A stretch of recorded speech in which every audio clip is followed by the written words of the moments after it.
Menteri Keuangan Purbaya Yudi Sadewa ternyata begitu sayang kepada istrinya, Ida Yulidina.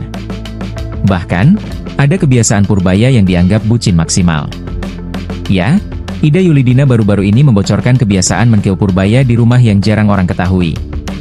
Menurut Ida, Purbaya itu suka manja sebelum tidur. Harus ada yang ngelus-ngelus kepalanya, kata Ida Yulidina dalam video viral yang tersebar di Instagram, dikutip Minggu, 9 November 2025. Dalam video yang sama, Ida juga menjelaskan kalau Purbaya tipe suami yang senang tidur di rumah. Jadi, jika pekerjaannya tidak menuntut sampai menginap di suatu tempat, Purbaya akan lebih memilih pulang ke rumah. Sebab, kata Ida, Purbaya itu tipe pria yang kalau ditinggal sehari saja, sudah kangen istri. Hal ini yang kemudian membuat makeup artis yang sedang meriah Ida terkagum-kagum. Sweet banget, ujar makeup artis asal Bali tersebut. Di tengah obrolan saat sedang di makeup itu, Ida juga membocorkan fakta baru bahwa Purbaya tidak mengenal Ida saat masih aktif sebagai model. Belum kenal sama bapak, saat masih jadi model, ujar Ida.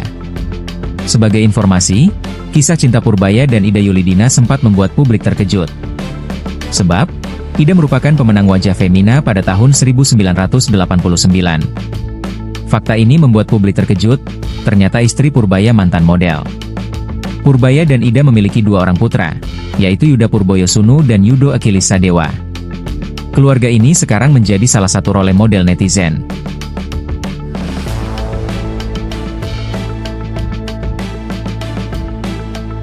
Download Tribun X sekarang, menghadirkan lokal menjadi Indonesia.